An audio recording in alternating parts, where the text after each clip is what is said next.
हम लोगों ने पढ़ा था कि समावर्तन संस्कार क्या होता है। यानी जब बच्चा दीक्षित हो जाता है गुरुकुल से तो उसके साथ कैसा व्यवहार करना चाहिए, उसको माला आदि पहना के गृहस्थ आश्रम में प्रवेश कराते हैं। आज शुरू होगा विवाह विषय। जैसे कि आप लोग जानते हैं कि विवाह जो होता है हिंदू समाज में बहुत ही महत्वपूर्ण अंग है। हमारे समाज में धारणा बनी हुई है कि विवाह का अर्थ है, आज के समय में जो धारणा बनी है कि लड़का अगर घूम रहा है इधर उधर, कुछ कर नहीं रहा या कोई गलत रास्ते पे है, तो उसका विवाह कर दो तो वो सुधर जाएगा। तो लोगों ने ये मान लिया है कि विवाह को काम काम उत्पत्ति का एक स्तर मान लिया। यानी विवाह का अर्थ है काम उत्पत्ति। यानी विवाह में दाखिला करा दीजिए उसका, तो वो काम उत्पत्ति में उसको संतुष्टि मिल जाएगी, इसलिए वो छूट जाएगा इन सब प्रपंचों से। ऐसा नहीं है। विवाह जो है बहुत ही महत्वपूर्ण अंग है हमारी सोसाइटी का। ये काम उत्पत्ति नहीं है। विवाह शब्द का अर्थ क्या होता है आज आप लोगों को बताएंगे हम लोग। ये देखिए, कोई भी धर्म ग्रंथ को या कोई भी चीज को सीखने के लिए उसकी व्याकरण जाननी पड़ती है। और व्याकरण सबसे महत्वपूर्ण होता है, क्योंकि शब्द की रचना कैसी हुई है ये व्याकरण ही सिखाता है। जैसे कि उदाहरण के लिए आप लोगों ने पढ़ा होगा पठती पठता आदि आदि। तो इसमें उत्तम मध्यम आदि आदि पढ़ते हैं आप लोग। तो पठ शब्द जो है, पठ पठ धातु होती है। पठ धातु का अर्थ पढ़ने आदि में लेते हैं। तो धातु से धात्वज अर्थ निकलते हैं। धात्वज अर्थ यानी उससे कुछ गूढ़ अर्थ निकलते हैं। ये गौरव सिर्फ संस्कृत भाषा को प्राप्त है। दुनिया की किसी भी भाषा में अगर आप पूछें कि इस शब्द की उत्पत्ति कैसे हुई है, किस धातु से हुई है, वो नहीं बता पाएंगे, क्योंकि उनके में धातु है ही नहीं। तो क्या बताएंगे। जैसे अगर आपसे पूछा जाए कि जो पिता शब्द है, फादर, उसकी उत्पत्ति कैसे हुई, तो उनके पास कोई उत्तर नहीं है। हम बता सकते हैं कि इसकी उत्पत्ति पितृ शब्द से हुई है। पितर पिता ये सब बनते हैं आगे जाके। तो ये गौरव सिर्फ दुनिया में एक ही भाषा के पास है, संस्कृत। दुनिया की किसी भाषा में धातु धातु अर्थ आदि ये एग्जिस्ट ही नहीं करते। और करते भी हैं तो उनके खुद के बनाए हैं, मतलब गुण में नहीं एग्जिस्ट करते। तो चलिए आज की कक्षा शुरू करते हैं। ऊपर देखिए, ऊपर जाओ, श्लोक पे जाओ। श्लोक देखिए क्या लिखा है। गुरुणः अनु, अभी कोई सवाल जवाब नहीं। क्या नाम है तुम्हारा, टेलीग्राम तिवारी, पता नहीं टेलीग्राम भी अब तिवारी लगाने लगे, जो भी नाम है तुम्हारा। तो जब कक्षा समाप्त हो जाएगी तब सवाल जवाब, नहीं तो फिर वो लय टूटती है। तो सब तक कक्षा पे ध्यान दीजिए। देखिए क्या लिखा है संस्कृत में। गुरुणः अनुमतः स्नातवः समावृत्तो यथा विधि उदहेत द्विजो भार्याम सवर्णा लक्षणाम अन्विताम। क्या बोला।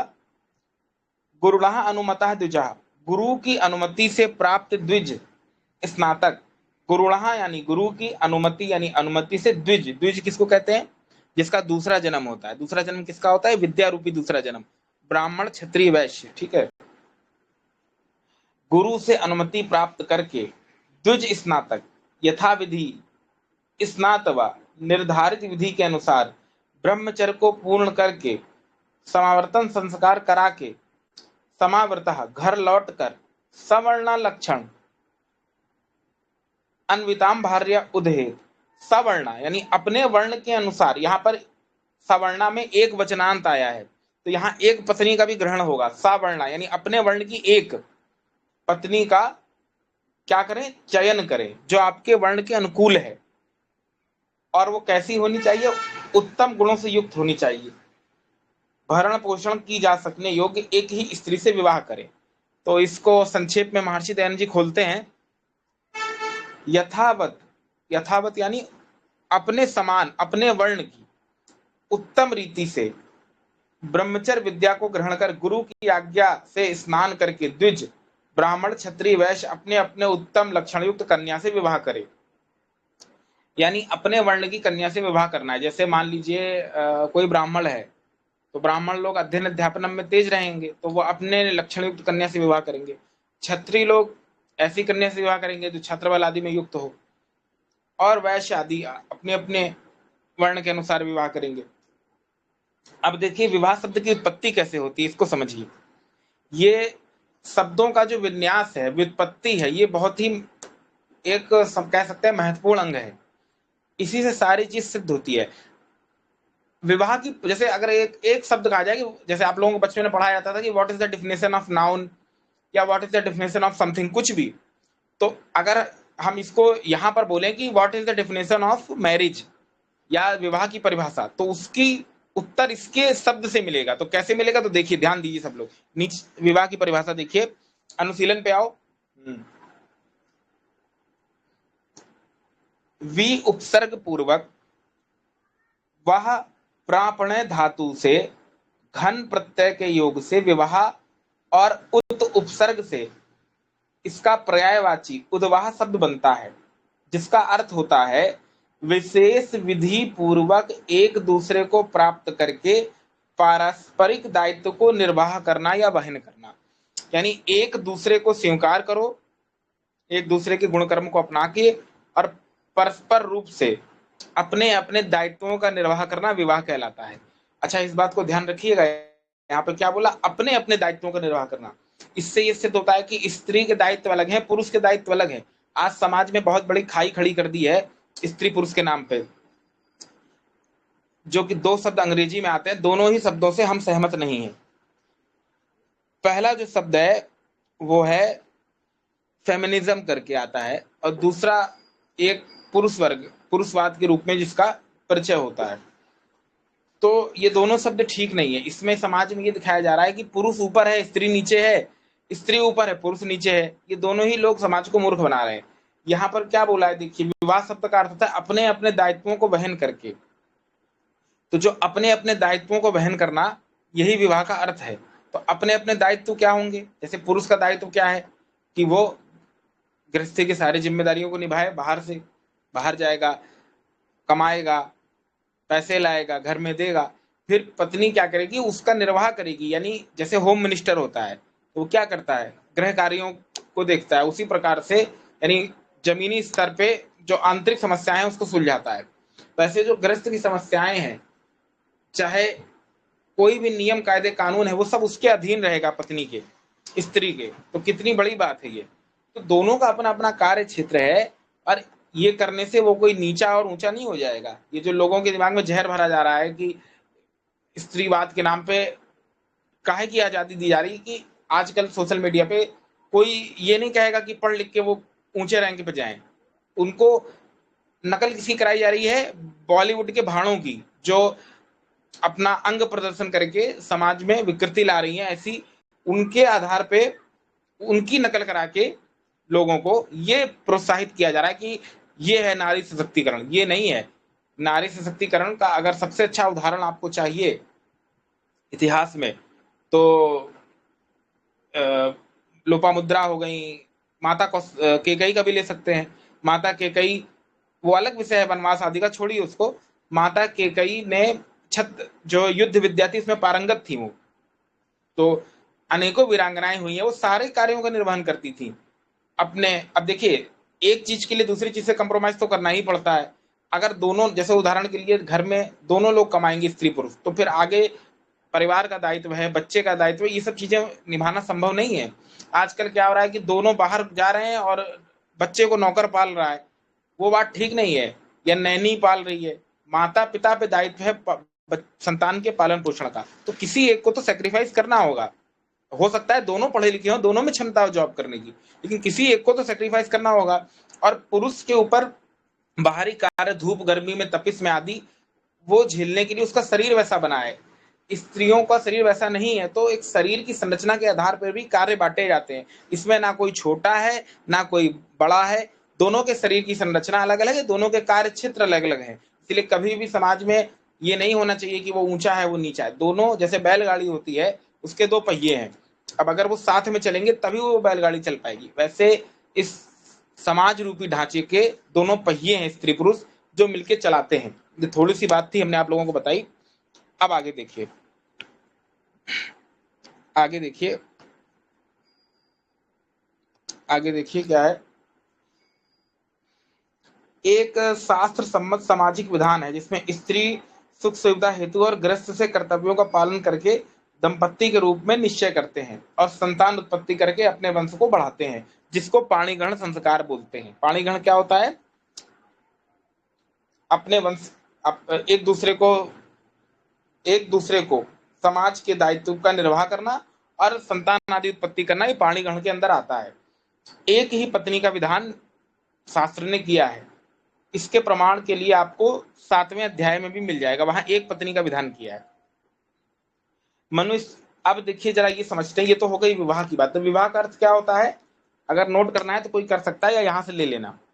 विवाह शब्द में वि उपसर्ग में धातु में घन प्रत्यय आदि के योग से विवाह बनता है, जिसका अर्थ है कि विशेष विधि से एक दूसरे के दायित्वों का निर्वाह करना विवाह कहलाता है। और एक पत्नी का विधान शास्त्र ने कर दिया। अब बात आती है विवाह की आयु की। हमारे यहाँ एक बहुत बड़ी भ्रांति चल रही है कि हिंदू धर्म में या सनातन वैदिक धर्म में बाल विवाह था। सुना होगा आप लोगों ने, बाल विवाह का कॉन्सेप्ट चलते हैं लोग। बहुत सारे विधर्मी वामपंथी आए दिन ये सोशल मीडिया पे आरोप करते रहते हैं कि सनातन धर्म में बाल विवाह था। अब जितने प्रमाण आप आज दे रहे हैं आज की कक्षा में, ये मनुस्मृति आप लोगों को पीडीएफ भेजिए, सब इससे नोट कर लीजिए, उनके मुंह पे उठा के मारिए अगर आज के बाद कोई बोलता है तो। हमारे सनातन वैदिक धर्म में विवाह नहीं था। ये महर्षि दयानंद जी ने जो एक कुरीति थी बाल विवाह आदि की, जो मुगल काल से आई थी, क्योंकि जो मुगल आदि थे वो हमला करते थे और व्यभिचार आदि करते थे और माताओं बहनों की रक्षा में मुसीबत होती थी। तो लोग मतलब मानना ही ये एक समाज में धारणा बन गई थी कि स्त्री पैदा ही ना हो, और पैदा भी हो तो उसका जल्दी से भैया शादी करा दो, कौन झेलेगा, क्योंकि युवती आदि है, किसी की नजर पड़ गई। हालांकि नजर तो वहां भी पड़ सकती थी जहां वो जाती। तो एक वो होता था कि लोग सोचते थे कि जल्दी से करा दो, और उसके पीछे ये तो कारण था, एक मुगल काल की देन थी। दूसरा एक कारण और था कि शास्त्रों का जो गलत अर्थ किया गया था मध्यकाल के लोगों ने। बहुत सारे पुराणों में यह भी आता है कि विवाह के समय माता सीता की आयु 6 वर्ष थी, राम जी की आयु 15 वर्ष थी। ये समाज में चल रहा है, आप लोगों ने सुना होगा सोशल मीडिया पे। ये भ्रांति है कि विवाह के समय माता सीता की आयु 6 वर्ष थी और राम जी की आयु 15 वर्ष थी। ऐसे कह के लोग भ्रांति फैलाते हैं समाज में, और हमारे कुछ तथाकथित ग्रंथ पुराण आदि में भी आता है। और इसकी सिद्धि के लिए ये लोग आज भी रामायण में अपने श्लोकों को तोड़ते मरोड़ते हैं। समाज में एक बड़ा वर्ग आज भी है पौराणिकों का, जो वही रूढ़िवादी मानसिकता में चल रहा है कि बाल विवाह करा दो, स्त्रियों को पढ़ने मत दो, घर में बंद करके रखो, उनका जन्म ही चूल्हे चौकी के लिए खाली हुआ है। तो वो रूढ़िवाद का वर्ग है, वही घिसी पिटी मानसिकता उनकी आज भी समाज में है। जन्म से ब्राह्मण होते हैं, शूद्र आदि को पढ़ने का अधिकार नहीं। आप लोग सोशल मीडिया पे कई वीडियो देख सकते हैं। जबकि विद्या गलत तरीके से दी जाएगी तब समाज का नाश होगा। आज जो नारियों को पढ़ाया जा रहा है, लेकिन उसके नाम पे बहुत सारा जो रील आदि बना के बहुत सारा अंग प्रदर्शन आदि या जो अश्लीलता समाज में फैल रही है, उसमें पढ़ाई की गलती नहीं है। गलत पढ़ाई जो दी जा रही है उसकी गलती है। आज का जो एजुकेशन सिस्टम है उसमें खाली आपको कमाने और आगे बढ़ने की शिक्षा दी जा रही है। चरित्र निर्माण को तो वैदिक शिक्षा ही देते हैं। अगर उन जो बालक बालिका, और ये खाली स्त्री के क्षेत्र में नहीं, पुरुषों के क्षेत्र में भी है। पुरुष कौन सा सब सही है, वो भी तो गलत रास्ते पे कितने सारे गलत कार्य कर रहे हैं। तो दोनों को एक चरित्र निर्माण की शिक्षा जब बचपन से दी जाएगी, तब वो साथ में संस्कारी भी होंगे और आगे जाके वो बढ़ेंगे भी हर क्षेत्र में। लेकिन यहाँ खाली एक चीज की शिक्षा दी जा रही है। और दूसरी, जो बहुत पढ़ी लिखी महिलाएं हैं, वो उनको आप इस तरीके से इतना खुल के सोसाइटी में ये सब करते नहीं देखेंगे, क्योंकि जिसका समय पढ़ाई में गया है उसके पास समय कहाँ ये सब फालतू चीज करने का। जो नचनिया है, नचनिया टाइप के हैं, चाहे वो पुरुष हो स्त्री हो, वो एजुकेटेड नहीं है, तो वो फिर ये करके समाज को बरगला रहे हैं। तो ये बहुत बड़ी मूर्खता है। जैसे हम न्यूज चैनल देख रहे थे, तो उसमें इनका एक शो आया था, ये सुधीर चौधरी करके जो हैं, जो डीएनए चलाते थे जी न्यूज पे, आप लोग जानते होंगे इनको। इन्होंने एक अच्छी बात बोली थी कि भारत में जिस तरीके से नग्नता और फूहड़ता को बढ़ावा दिया जा रहा है, कि कोई भी नए उम्र की लड़की या लड़का सोशल मीडिया पर रील बना के और अंग प्रदर्शन करके जो कमाई कर रहे हैं, तो जिस चीज से कमाई होगी उसी से लोग प्रभावित होंगे। आदमी जब ये देखेगा कि पढ़ लिख के हम इतना मेहनत करके भी हम आगे नहीं जा पाए, और ये लोग रील बना के लाखों कमा रहे हैं खाली अंग प्रदर्शन करके, तो बच्चे यही सोचेंगे कि पढ़ाई लिखाई से कोई लाभ नहीं है, अब यही हम भी करेंगे। तो भारत में एक बहुत बड़ा वर्ग आगे जाके यही फूहड़पन के माध्यम से पैसे कमाएगा, क्योंकि जो चीज जनता को पसंद आएगी वही चीज परोसी जाएगी। जबकि अन्य देशों में बच्चों को बचपन से कला कौशल सिखाया जाता है, कोई स्पोर्ट में कहीं कुछ है। हमारे और ये सब वेद में लिखा है, वो जो कर रहे हैं अपने घर की खेती नहीं है। हमारे वैदिक शिक्षा में ये परंपरा है कि बालक बालिका को सब तरीके की चीजें सिखाइए बचपन से। उनको कला कौशल में हर तरीके, कला कौशल का अर्थ ही होता है उसमें खेलना कूदना, योग, व्यायाम, प्राणायाम, कढ़ाई बुनाई सिलाई से लेके कुछ शिल्प विद्या सब कुछ आ जाता है कला कौशल में। तो ये परंपरा लुप्त हो गई, उसकी जगह ये सब काम हो रहा है, तो इससे समाज का दशा बिगड़ गई है। जो भी है तो इस पर ध्यान रखना चाहिए। तो इसीलिए जो तथाकथित लोग जिनकी मानसिकता ये है कि बाल विवाह सही है, वो गलत है, क्योंकि शास्त्र इसकी इजाजत नहीं देता। देखिए आपके सामने स्क्रीन पर प्रमाण, ध्यान दीजिएगा सब लोग। मनु ने विवाह की आयु का उल्लेख नहीं किया, किंतु अन्य शास्त्रों में, अब देखिए मनु ने उल्लेख क्यों नहीं किया। जब मनु बोल रहे हैं कि समावर्तन संस्कार 25 वर्ष तक करा दो, तो फिर उसके बाद शादी की बात वहीं से आ जाएगी। अभी देखिए हम कुछ प्रमाण आप लोगों को शास्त्र के देते हैं। पहला देखिए, वेद ने मनुष्य की आयु को मिनिमम 100 वर्ष बताया, यानी मानव की औसत आयु 100 वर्ष है। इसमें वेद का एक मंत्र आता है जो कि हम लोग संध्या उपासना में पढ़ते हैं। तो आइए उस मंत्र को देखते हैं।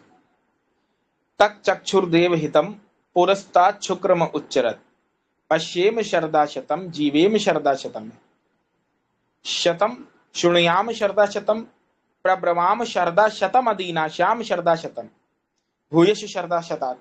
यानी यहाँ पर साधक परमात्मा से ये प्रार्थना कर रहा है कि हे परमपिता परमात्मा, हमारी प्राण, आयु, चक्षु, इंद्रिय ये सब 100 वर्षों तक सुचार पूर्वक चले, स्वस्थ रहे। यानी मनुष्य की औसत आयु 100 वर्ष बताइए। अब आगे देखिए, मनुस्मृति में श्लोक आता है चतुर्थम आयुषो, अर्थात 100 वर्ष की आयु को 4 भागों में बांटा है। 25 25 25 25 25 वर्ष तक क्या करेंगे आप लोग? ब्रह्मचर्य आश्रम में रहेंगे। 25 वर्ष तक गृहस्थ में रहेंगे। 25 वर्ष तक वानप्रस्थ में रहेंगे। तो कब रहेंगे? तो देखिए 25 वर्ष तक ब्रह्मचर्य, 25 तक गृहस्थ। जब पुत्र का पुत्र हो जाए, यानी आपके लड़के का जब लड़का हो जाए और जब बाल पक जाए, अब आज के समय में मत घटाना, कोई कुतर्क करेगा बाल पक गए, आज के तो नए लड़कों के बाल पक जा रहे हैं, तो वो तो खान पान और उसके कारण है, उसको गलत अर्थों में मत लीजिएगा। पुत्र का पुत्र हो जाए, बाल केश पक जाए, गृहस्थ से वानप्रस्थ बनकर तृतीय भाग में जाएं, 75 वर्ष तक वन में रहें, यानी 25 से 50 तक या 55 तक जब भी हो गृहस्थी करके पुत्र का पुत्र इस काबिल हो जाए कि घर को संभाल ले, फिर घर को छोड़ के निकल ले, वानप्रस्थ चले जाएं। चौथे भाग में सन्यासी बन जाएं। ये विधान मनु ने पुरुषों के लिए किया है। अब स्त्री के लिए क्या विधान है, ये जरा ये देखिए मनु ने किया है। ये विधान आपको नवे अध्याय में मिलेगा गहराई से। यहाँ पर खाली एक हम वो बता दे रहे हैं ऊपर ऊपर। देखिए ध्यान दीजिए सब लोग श्लोक पे। वो श्लोक देखिए क्या लिखा है, उसको जूम करो जरा, श्लोक को जूम करो, हो सकता है। देखिए क्या लिखा है, त्रीणी वर्षाण आयु दीक्षेत कुमार्य ऋतुमती सती ऊर्ध्वम तु त्रीणी वर्षाणी आयु दीक्षेत कुमार्य ऋतुमती। अर्थात मासिक धर्म प्रारंभ होने के पश्चात 3 वर्ष के बाद कन्या का स्वयंवर विवाह करा दें। स्त्रियों का जो मासिक धर्म है वो स्वभावतः 13 से 15 वर्ष की आयु में प्रारंभ होता है, और 3 वर्ष या 4 वर्ष जोड़ के तो 16 से लेकर 18 वर्ष की आयु विवाह की योग्य उत्तम होती है। तो विधान क्या किया है कि 25 वर्ष का पुरुष हो और 16 से 18 वर्ष की कन्या हो। यहाँ एक बात ध्यान दीजिएगा, 16 वर्ष बोला है ब्रह्मचारी यानी ऋतुगामी हो, आगे अथर्ववेद में मंत्र आएगा ब्रह्मचारिणी युवान विंदते पतिम करके। तो जब ब्रह्मचार्य आश्रम से कन्या गुरुकुल में रहेगी तब वो 16 वर्ष की आयु में पूर्ण परिपक्व हो जाएगी। लेकिन आजकल के समय में खान पान थोड़ा सही नहीं है, तो 18 वर्ष की आयु उचित है, ठीक है। हालांकि मनु ने भी 16 से 18 वर्ष ही किया है, 18 वर्ष में कराने का। क्योंकि तब तक वो पूरी तरीके से मेच्योर हो जाती हैं, पुष्ट हो जाती हैं। मनु ने विवाह उपरांत स्त्री के कर्तव्यों का जो विधान किया है, जैसे गृह कार्य में दक्ष होना चाहिए स्त्री को, हर स्त्री को गृह कार्य में दक्ष होना चाहिए, घर की साज सज्जा उसको संवारनी आनी चाहिए, उसको चतुर होना चाहिए। चतुर किसमें होना चाहिए? किसमें चतुर होना चाहिए? किसमें? इसमें चतुर नहीं होना चाहिए कि इधर की उधर लगा रहे हैं। चतुर होना चाहिए घर को संभालने में, आय व्यय को ठीक से रखने में। पता चला उसको काउंटिंग ही नहीं आती है, सब्जी वाला आया, अब बोल दिया कि 50 रुपए पसीरी के नाम से आम दे रहे हैं, अब पसीरी का अर्थ ही नहीं जानती है, या उसने इतने रुपए किलो के हिसाब से हिसाब बताया, अब ये जोड़ी रही है, ज्यादा पैसा लेके चला गया। तो इसीलिए एजुकेटेड होना चाहिए दोनों, मतलब उस क्षेत्र में आय व्यय में क्या होना चाहिए? दक्ष होना चाहिए। वस्तुओं को ठीक से संभालने की जिम्मेदारी उसमें होनी चाहिए। धार्मिक अनुष्ठान में उसको निपुण होना चाहिए। धार्मिक अनुष्ठान यानी पूजा पाठ आदि में, गृह कार्य जो है।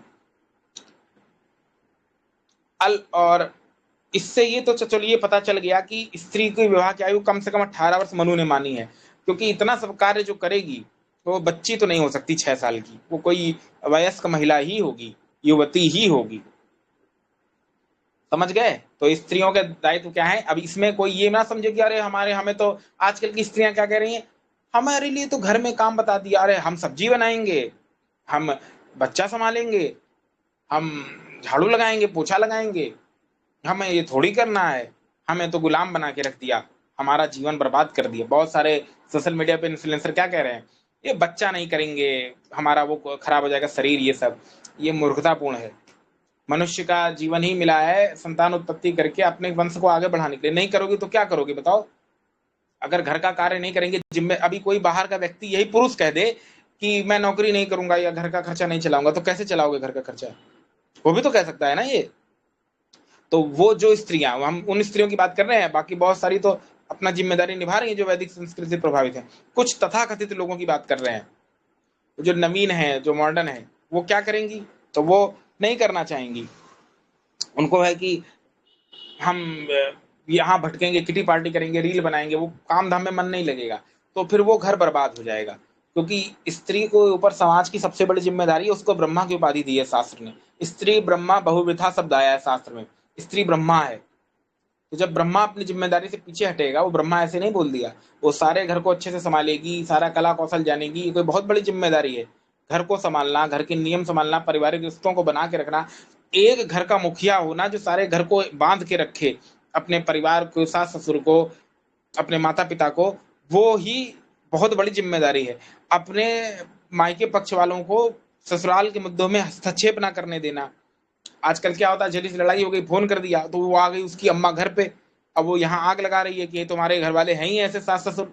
तो इससे क्या होगा कि दोनों पक्षों में लड़ाई होगी। आज सारे तलाक की वजह यही है, उनकी अम्मा आके घर में बैठ गई इस लड़की के, अब वो आग भर रही है। वो सोचिए, एक घर में एक होगा, यानी एक घर में एक विधान होगा, तो वो गड़बड़ हो जाएगा, मामला वही चलाएगी। तो इसीलिए छोटे बड़े मुद्दे जो होते हैं, जो स्त्रियां आगे जाएंगे, जो लोग विवाह में जाएंगे, अगर कोई यहाँ पर स्त्री आदि हैं या जो भी हैं, इसको समझें कि विवाह करने पे ये सब पंचायत से आप दूर रहिए, कि घर में क्या हो रहा है आपके, ये सब छोटी छोटी बातें बतानी नहीं है अपने घर, वहां मायके में फोन कर करके कि यहाँ लड़ाई हो रही है वहां बता दो, इससे घर बर्बाद हो जाएगा। या जिनके घर में अभी जो लोग विवाह आदि में हैं, आगे जाएंगे, इसका ध्यान रखिए विशेष रूप से कि जैसे अच्छा अच्छा गृहिणी या अच्छा व्यक्ति वही है कि इधर की बात उधर ना पता चले, इधर की उधर ना पता चले, तब तो दोनों घर सही रहेंगे, नहीं तो दोनों बर्बाद हो जाएंगे।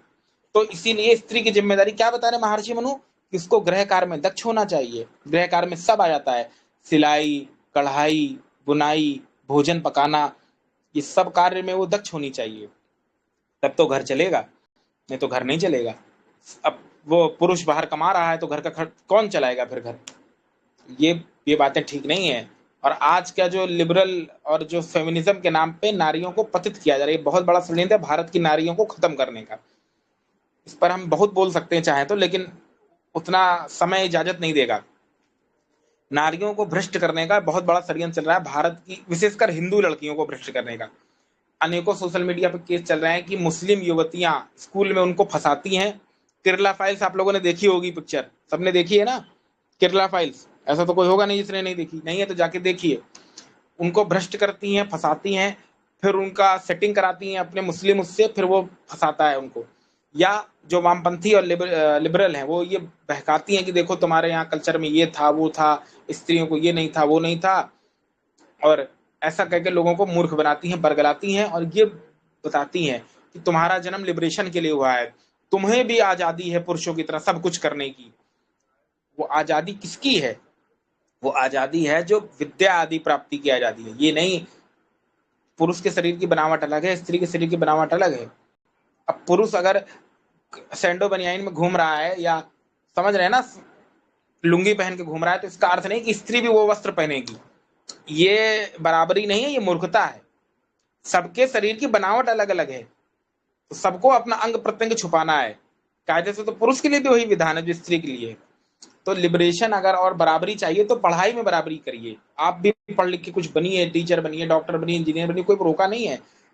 इसमें नहीं बड़ाई करनी है, नग्नता में, फोड़ता में, अश्लीलता में, ये बड़ाई नहीं, ये मूर्खता है। क्योंकि मनुष्य जन्म मिला है संस्कारित होने के लिए।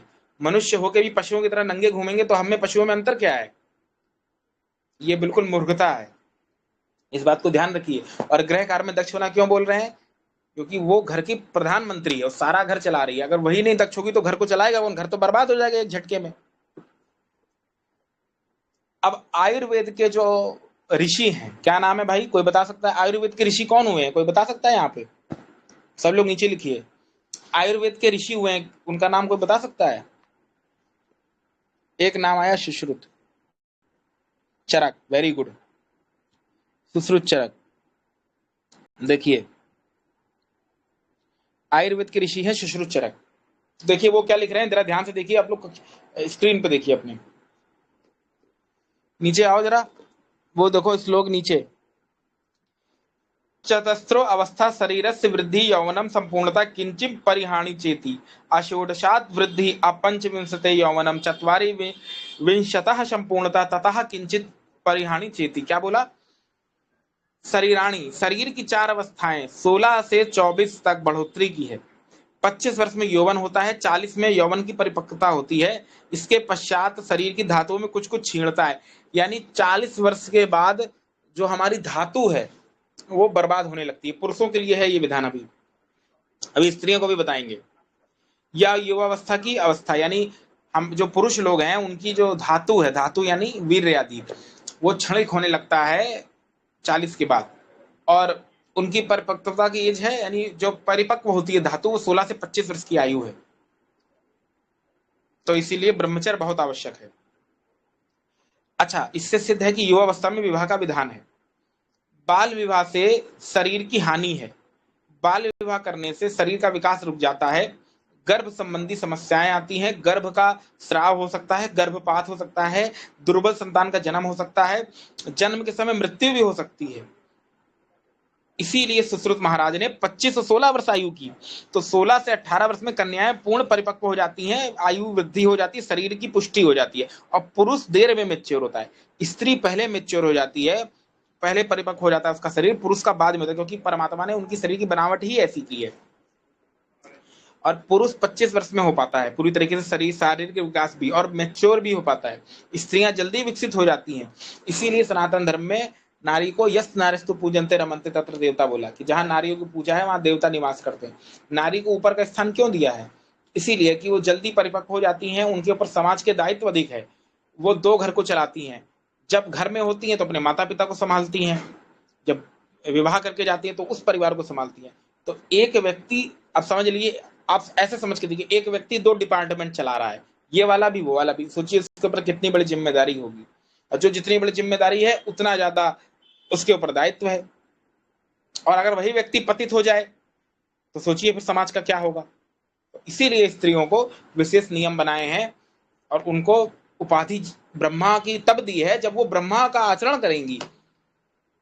नहीं तो हमारे यहाँ ताड़कावध भी हुआ है, ताड़कावध को भी मारा है राम जी ने। तो वो जो शास्त्र का वचन है कि ब्रह्मा बोला है, उसका कारण है कि वो वैसा ब्रह्मा वाला आचरण किया है उन नारियों ने, प्राचीन ऋषिकाओं ने, तब उनको वो उपाधि दी गई है शास्त्र में। अब अगर वो राक्षसी वाला आचरण करेंगे तो हमारे यहाँ सूपनखा और ताड़का भी है, सेम यही पुरुष के साथ भी घटता है। पुरुष को भी ब्रह्मा की उपाधि दी है, पुरुष को भी ऋषित्व की देवत्व की उपाधि दी है। अगर वो वैसा आचरण करेगा तब तो उसको उपाधि दी है, नहीं तो फिर राक्षसों का तो वध हुआ ही है पुरुषों में भी। तो सुश्रुत महाराज जी क्या लिख रहे हैं कि अषोडशात वृद्धि और अपंचविंशति, यानी स्त्रियों के शरीर की वृद्धि 16-17 तक पूरी हो जाती है और पुरुषों की 25 तक होती है। इसीलिए बाल विवाह कभी नहीं करना चाहिए। बाल विवाह से क्या हानि होगी? जब शरीर की धातुएं, शरीर पूरी तरीके से विकसित नहीं होगा तो उस समय जब आप संतान उत्पत्ति करेंगे तो संतान जो है वो क्षीण पैदा होगी, गर्भपात भी हो सकता है स्त्री की मृत्यु हो जाए। तो इसीलिए ये बात गलत है, बाल विवाह कभी नहीं करनी चाहिए। वो स्त्री के साथ शोषण है और उसको भी पढ़ने लिखने का अधिकार है। अगर वो पढ़ी लिखी नहीं होगी तो गृहस्थ को संभालेगी कैसे? दूसरा, शारीरिक रूप से भी ये गलत है, मानसिक रूप से भी गलत है, व्यवहारिक रूप से भी गलत है, सामाजिक रूप से भी गलत है। बाल विवाह किसी भी तरीके से जस्टिफाई नहीं हो सकता। अब ये तर्क हम इसलिए दे रहे हैं क्योंकि कुछ तथाकथित लोग ये कहते हैं कि और पढ़ाओ लिखाओ, वही समय सही था जब बचपन में शादी कर देते थे, नहीं तो ऐसे खुले में नहीं घूमती थी। जो आज समाज में नंगा नाच हो रहा है उसको देख के तो वो लोग भी गलत हैं।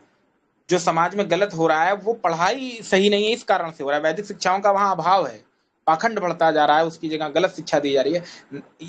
एक बार आपका एक्सीडेंट हो जाए मोटरसाइकिल से या रास्ते चलते समय दुर्घटना हो जाए तो इसका अर्थ ये नहीं कि आप रास्ता चलना बंद कर देंगे या गाड़ी चलाना बंद कर देंगे। उसी प्रकार से समाज में जो गलत चीज फैल रही है उसका कारण शिक्षा है, ना कि स्त्रियों को पढ़ाओ मत या उनको बाहर ना निकलने दो। ये बिल्कुल मूर्खतापूर्ण बात है। सबको पढ़ने लिखने का अधिकार है, ऐसे नहीं बड़ी बड़ी वैदिक ऋषिकाएं हुई हैं। हाँ, शिक्षाओं की कमी है, वो स्त्री पुरुष दोनों के लिए लागू होता है। तो ये रूढ़िवादी मानसिकता नहीं है सनातन वैदिक धर्म की। अब देखिए आगे क्या लिख रहे हैं, अगला सूत्र देखिए, नीचे आओ, नीचे आओ, अरे नीचे आओ, वो सूत्र, हाँ वो लगाओ, जरा जूम करो सूत्र, वो ये वाला हाँ ये वाला सूत्र, इस लोग जूम करो। कहाँ पे आ गए हो? ये ऊपर आओ, अगले उसी पेज में आओ। हाँ, अब ये वाला श्लोक जूम करो, ये सुश्रुत महाराज का, हाँ ये जूम करो। देखिए क्या लिखा है, सब लोग ध्यान से दीजिए। पंच विषय तत्व वर्षे पुमान नारी तू तू षोडशे, क्या बोला? पंच विषय तत्व वर्षे पुमान नारी तू षोडशे।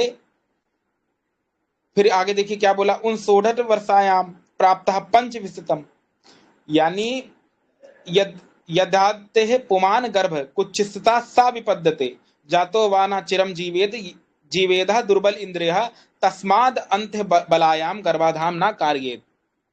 वही चीज बोला जो हमने ऊपर बताई। क्या बोला कि कुच्छिता सा विपद्यते, दुर्बल इंद्रिय गर्भ धारण ना करे कार्य, यानी जब इंद्रियां पूरी तरीके से विकसित ना हो, दोनों युवा अवस्था को प्राप्त ना हो, तब तक विवाह ना करें, नहीं तो दुर्बल इंद्रिय हो जाएगी, दोनों की संतान जो है कुत्सित हो जाएगी, विकृत हो जाएगी। इसीलिए पूर्ण युवावस्था पर ही दोनों का विवाह करें। अब वेद में, ये तो आपको अभी हमने प्रमाण दिया मनु का, स्मृति का, दूसरा आयुर्वेद का। अब वेद में देखते हैं क्या है विवाह की विधान। देखिए सबसे प्रमाणिक वेद होता है, वेद की बात कहीं नहीं काटी जा सकती। अन्य ग्रंथों में चीजें जोड़ी घटाई जा सकती पर वेदों में नहीं होता। तो वेद में देखिए क्या है, वेद में ब्रह्मचर्य आश्रम कर चुकी कन्या के लिए अपनी इच्छा के अनुसार पुरुष को वर्ण करने का विधान है। तो क्या है, तो देखिए अथर्ववेद के 11वें कांड का चौथे का 4 का 4 मंत्र आता है। क्या लिखा है, तो स्क्रीन पे देखिए, नीचे आओ, अथर्ववेद का मंत्र दिखाओ, नीचे आओ। हाँ, अरे उसी पेज में भैया, उसी के ऊपर जाओ, ऊपर उसी पेज में अथर्ववेद का मंत्र था। हाँ वो देखो क्या लिखा है। हाँ, ब्रह्मचर्य कन्या युवान बिंदते पति, जैसे लड़के पूर्ण ब्रह्मचर्य और पूर्ण विद्या पूर्ण करके जवान होके अपने सदस्य कन्या से विवाह करते हैं, वैसे कन्या भी अखंड ब्रह्मचर्य से सारी विद्या पढ़ के अपने तुल्य युवावस्था के पति को प्राप्त करे। देखिए शब्द क्या है संस्कृत में, ब्रह्मचर्य कन्या युवानम विंदते पतिम, ये मूल संस्कृत में युवानम आ गया। युवा अवस्था में कन्या ब्रह्मचर्य से युवा होकर पति को प्राप्त करे। अब क्या 13 साल में कन्या युवा होती है? नहीं ना, युवा का विधान 16 से 18 है। तो इन तर्क प्रमाणों से सिद्ध है कि वेदों में बाल विवाह नहीं है। सनातन वैदिक धर्म में बाल विवाह का कोई कॉन्सेप्ट ही नहीं है। ये मूर्खों की चलाई परंपरा है, कुछ रूढ़िवादी पोंगा पंडों की और कुछ मध्यकाल के धूर्तों की, और आज भी जो अपनी कमाई कमाई करना चाहते हैं वो, क्योंकि वो देखिए उसके पीछे एक षड्यंत्र भी होता है कि ज्यादा पढ़ लिख लेंगी तो फिर हमारे पाखंड से बच जाएंगी, क्योंकि माताओं बहनों को पाखंड में फंसाना आसान होता है। आप लोग देखते होंगे बाबा लोग या पीर पीर पैगंबर मौलवी ये स्त्रियों को जल्दी फंसाते हैं, ठगते हैं, क्योंकि वो ज्यादा धार्मिक होती हैं, वो उनमें वात्सल्यता करुणा की भावना ज्यादा होती है, तो ज्यादा उनको प्रभावित कर लेते हैं। तो इसीलिए हर स्त्री को शास्त्रज्ञ होना चाहिए। पठन सत्यार्थ प्रकाश सब लोग पढ़ें, जैसे कि मनुस्मृति पढ़ा रहे हैं, सब लोग सीख लें, पढ़े लिखे शिक्षित हों, ताकि कोई भी उनका जो है फायदा ना उठा पाए। और उनके ऊपर समाज की बहुत बड़ी जिम्मेदारी है, आगे जाके उनको पूरा घर परिवार संभालना है। तो जो भी स्त्रियां हैं, जिन तक भी ये क्लास पहुंचेगी या वीडियो बाद में देखेंगे, वो इस बात को ध्यान रखें कि आपके ऊपर समाज की जिम्मेदारी है, तो आपको हर तरीके से दक्षित होना होगा। चाहे, और ये पुरुषों के लिए भी, स्त्रियों के लिए नहीं खाली है, शस्त्र शास्त्र से हर अपने अपने कार्य क्षेत्र में दक्षता। बाहर अगर वो जॉब कर रहा है तो उसमें उसको कुशल होना है, और वो अगर घर का कार्य कर रही हैं तो उसमें दक्षता होना है। कढ़ाई, सिलाई, बुनाई, भोजन पकाने से लेके सारे कार्य स्त्री को आने चाहिए, ऐसा मनु महाराज बोलते हैं। क्योंकि यदि वो घर के कार्य नहीं करेगी तो घर खराब हो जाएगा, बर्बाद हो जाएगा। और जो आजकल की आधुनिक फेमिनिज्म वाली महिलाएं हैं, वो अपना तो घर बर्बाद करती ही हैं, दूसरे का भी बर्बाद कर रही हैं, यही सब सिखा सिखा के। क्योंकि वो लोग कायर होते हैं। कायर समझते हैं किसको कहते हैं? हम कायर शब्द की परिभाषा सुनिए, अब ध्यान दीजिए सब लोग। कायर उसको कहते हैं जो अपनी जिम्मेदारी नहीं निभाना चाहता। हर व्यक्ति की कोई ना कोई जिम्मेदारी है। जैसे कोई पढ़ा रहा है, जैसे हम पढ़ा रहे हैं, तो ये हमारी जिम्मेदारी है, ठीक है। अपने क्षेत्र में योग्यता प्राप्त करना, मेहनत करना, पुरुषार्थ करना, खुद पढ़ना, दूसरों को पढ़ाना, या कोई जॉब करो तो वो करना कराना, सबकी अपनी अपनी जिम्मेदारी है। अब जो अपनी जिम्मेदारी से भाग जाए उस व्यक्ति को क्या बोलते हैं? आप लोग बताइए। जो अपनी जिम्मेदारी से भाग जाए उसको क्या बोलेंगे? नीचे लिखिए सब लोग। कायर बोलेंगे कि नहीं बोलेंगे? बोलेंगे।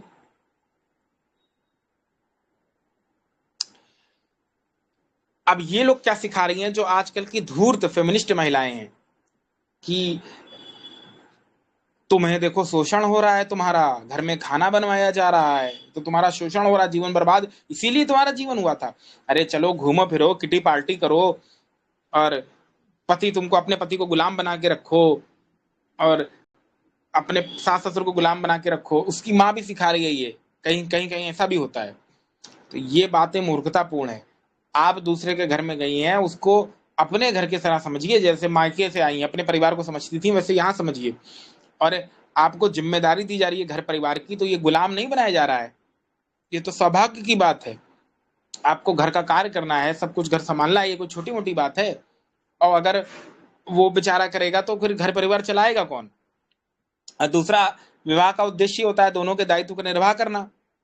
तो पहले ही मनु महाराज ने बोल दिया कि दोनों के दायित्व का निर्वाह करना, यानी दोनों के दायित्व अलग अलग हैं, दोनों के कार्य क्षेत्र अलग अलग हैं, दोनों के शरीर की संरचना अलग अलग है। स्त्री पुरुष में कोई तुलना है ही नहीं। दो अपोजिट चीजों की तुलना नहीं की जाती, दो अपोजिट चीजों की तुलना नहीं की जाती। दोनों के शरीर अलग अलग है, उनकी बनावट अलग अलग है, उसका कार्य क्षेत्र अलग अलग है। तो ना वो बड़ी है ना ये बड़े हैं, वो दोनों एक दूसरे के पूरक हैं। इसीलिए विवाह कराया जाता है, और सब बराबर फेरे होते हैं, और वो नियम वहां सारे वचन निभाए जाते हैं, इसीलिए कि इधर उधर से भटके ना, अपने अपने दायित्वों का निर्वाह करेंगे तब समाज चलेगा। अब अगर कोई कह दे कि मैं बड़ा हूं, मैं छोटा हूं, तो चल चुका समाज। और ये खाली स्त्री पुरुष में नहीं, हर जगह अप्लाई होगा। अगर इंजीनियर घमंड दिखाए कि ये 2 कौड़ी के ठेकेदार और 2 कौड़ी का मजदूर की कोई औकात नहीं मेरे आगे, तो बना ले अपना तो बना के दिखा दे सारा, वो कर ले जाके लेबरी। और अगर मजदूर कहे कि सब काम तो हम ही लोग कर रहे हैं, ये 2 कौड़ी का इंजीनियर तो बैठा रहता है इसी कमरे में, अरे अगर वो ब्लूप्रिंट बना के ना दे नक्शा, तो तुम बना लोगे घर? इतनी बुद्धि है तुम्हारे अंदर नक्शा बनाने की? तो वैसे ही सबका अपना अपना कार्य क्षेत्र है, उसको समझें, उन दायित्वों का निर्वाह करें। किसी भी आधुनिक विचारधारा की तथाकथित महिला के प्रपंच में ना फंसे, अपने परिवार को शिक्षित करें, उनको सिखाएं, तर्क प्रमाण युक्ति से उनको समझाने का प्रयास करें कि आपको ये जिम्मेदारी दी जा रही है घर परिवार को चलाने की, पैसा दिया जा रहा है, पैसे को यूज करने की, आय व्यय को देखने की। ये कोई छोटा मोटा काम नहीं है। आपको तो हम होम मिनिस्टर बना के रख रहे हैं, कुछ करना नहीं है। हम तो बेचारे धूप धूप धक्कड़ खा रहे हैं, बाहर धूप में तप रहे हैं इतने दिन बैठ के। तो ये इसको इस कक्षा से आशा है आप लोगों को समझ में आ गया होगा कि ना स्त्री बड़ी है ना पुरुष बड़ा है, और जो ये कहते हैं वो मूर्ख हैं। मनु महाराज की शब्द में दोनों को के अपने अपने कर्तव्य हैं, अपने अपने कार्य क्षेत्र हैं, दोनों के शरीर की संरचनाएं अलग अलग हैं, अतः दोनों के कार्य क्षेत्र अलग अलग हैं। दोनों अपने अपने कार्य क्षेत्र को ठीक से निभाएंगे तब समाज चलेगा, ना कि लोगों के प्रपंच में फंसेंगे। आज के लिए इतना ही। कल हम जानेंगे कि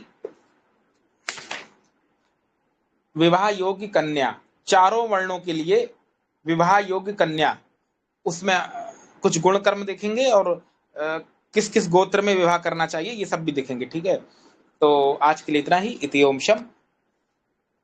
किसी को कोई प्रश्न है तो पूछ सकते हैं।